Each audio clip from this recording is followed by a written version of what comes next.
As provas científicas de que a Bíblia contou a verdade. Por séculos, a Bíblia foi lida por muitos como um livro de mitos, um conjunto de lendas inspiradoras, mas que habitavam um mundo à parte da nossa própria história. Seus reis, seus profetas, seus vilões eram vistos como personagens de uma grande peça teatral, mas não como figuras de carne e osso que caminharam sobre a mesma terra que nós. A ciência e a história, com seu rigor e sua exigência por provas, olhavam para o texto com ceticismo. Onde estavam as evidências? Onde estavam as pegadas desses gigantes da fé no registro arqueológico? Por muito tempo, o silêncio das pedras parecia ensurdecedor. Mas nas últimas décadas, algo mudou. A terra começou a falar. Inscrições esquecidas, selos perdidos e cidades soterradas estão emergindo da poeira do tempo, trazendo consigo nomes e eventos que, até então, só existiam nas páginas da Bíblia. Hoje, não vamos discutir milagres, não vamos debater teologia, vamos fazer algo diferente. Vamos agir como detetives forenses da história. Vamos seguir uma trilha de evidências tangíveis, gravadas em pedra, argila e osso, para descobrir se a ciência inadvertidamente está se tornando a maior testemunha da veracidade histórica da Bíblia. Esta é a busca pelas provas. Se você acredita que a fé não deve ter medo da verdade histórica, se a ideia de que a arqueologia pode confirmar os relatos antigos te fascina, se você é um buscador de evidências, deixe o seu like para se juntar a esta escavação arqueológica. E inscreva-se no canal Entre Fé e Fé, pois há muitas camadas de história que ainda precisamos desenterrar. Prova 1. A casa de Davi. O rei pastor deixa de ser lenda. Nossa investigação começa com o maior rei de Israel, Davi, o pastor que se tornou monarca, o matador de gigantes, o unificador de uma nação. Por décadas, muitos estudiosos argumentaram que Davi era uma figura puramente mitológica, como o rei Artur da Bretanha, criado para dar a Israel um passado glorioso. Não havia uma única prova de sua existência fora da Bíblia. Até 1993, numa escavação no norte de Israel, em um local chamado Tel Dan, arqueólogos encontraram um fragmento de uma estela de basalto negro. Era um monumento de vitória, erguido por um rei arameu inimigo de Israel. E nesse monumento, o rei se vangloriava de suas vitórias, mencionando que ele havia derrotado o rei de Israel e o rei da casa de Davi. A expressão Casa de Davi era o termo oficial para a dinastia real de Judá. Pela primeira vez, o nome de Davi foi encontrado num registro contemporâneo, não escrito por um amigo, mas por um inimigo que não tinha motivos para inventar a linhagem do seu adversário. A ciência havia encontrado a assinatura da dinastia de Davi gravada em pedra. O mito havia se tornado história. Prova 2. Os reis do norte e seus inimigos. A Bíblia e a história se encontram. A descoberta de Davi abriu as portas. Se ele era real, e os outros? A resposta veio de registros de outras superpotências da época, como a Assíria. A Bíblia descreve o rei Acabe de Israel como um rei poderoso, mas idólatra. Por muito tempo, ele também foi considerado uma figura literária. No entanto, em um artefato assírio conhecido como o Monólito de Qurk, o rei Salmaneser III descreve uma grande batalha que travou em 853 a.C. e em sua lista de inimigos, ele menciona Acabe, ou israelita, e sua formidável força de 2.000 carros de guerra. A Bíblia e os anais assírios contavam a mesma história, de lados opostos do campo de batalha. Anos depois, o rei assírio Senaqueribe cercou Jerusalém, um evento descrito em detalhes no livro de Reis, Crônicas e Isaías. A Bíblia diz que Senaqueribe cercou a cidade, mas não conseguiu conquistá-la. Em seu próprio palácio em Nínive, os arqueólogos encontraram o prisma de Senaqueribe.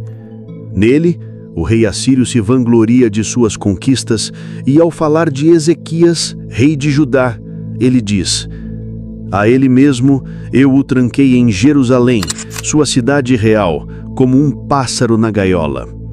Ele se vangloria de tê-lo cercado, mas notavelmente não se vangloria de ter conquistado a cidade.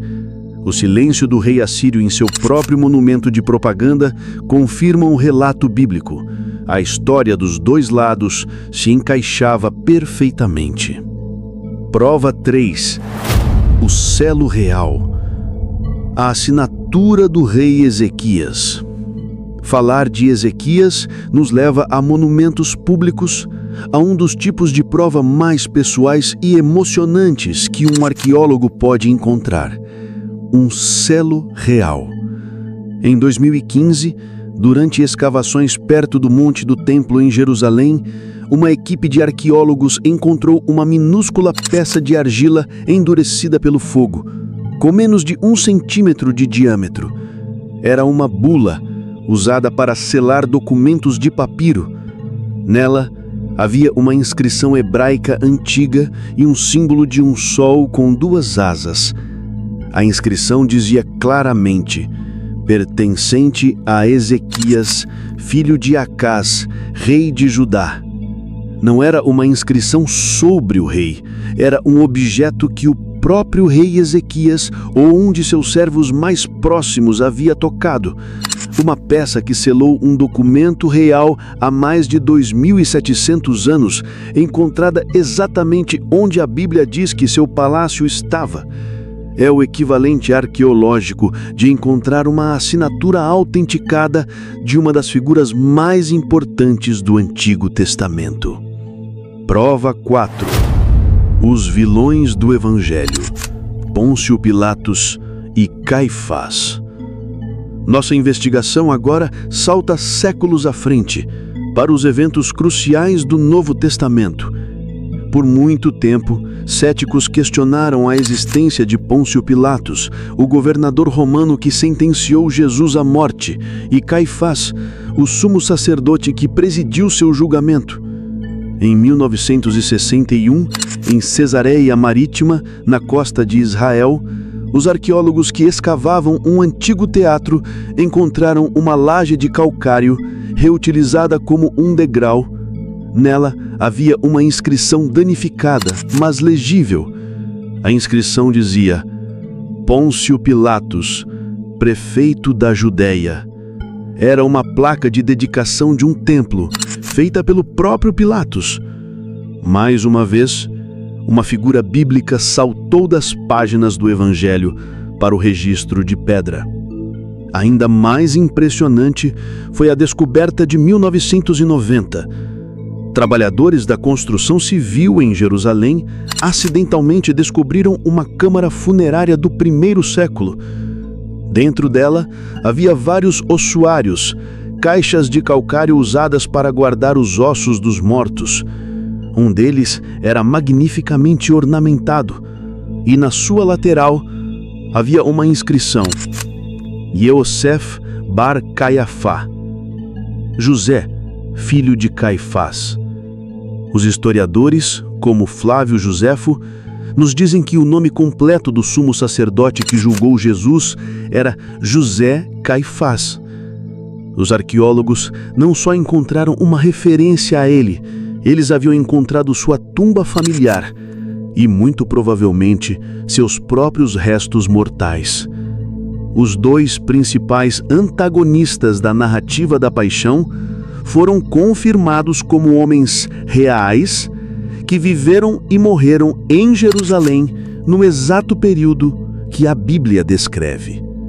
A estela de Tel Den, o monólito de Kurk, a bula de Ezequias, a pedra de Pilatos, o ossuário de Caifás. Estas não são questões de interpretação teológica. São fatos, são artefatos, são sussurros na pedra e na argila que se recusam a serem silenciados. A ciência, em sua busca imparcial pela verdade, tem desenterrado peça por peça um mosaico de evidências que confirma a existência de dezenas de figuras bíblicas. Isso prova os milagres? Prova a ressurreição? Não. Essa é a província da fé. Mas o que essas descobertas provam, sem sombra de dúvida, é que a Bíblia não é um livro de contos de fadas. Sua narrativa está profundamente enraizada na história real, em locais reais, com pessoas reais, de reis a governadores. As pedras estão de fato clamando, e sua mensagem nos deixa mais uma vez naquele terreno fascinante e sólido entre a fé e a fé.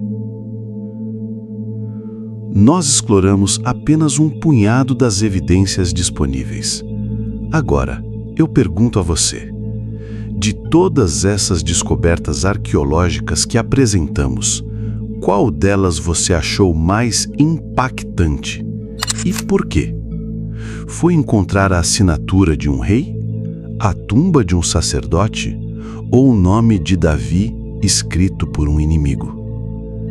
Compartilhe sua opinião nos comentários.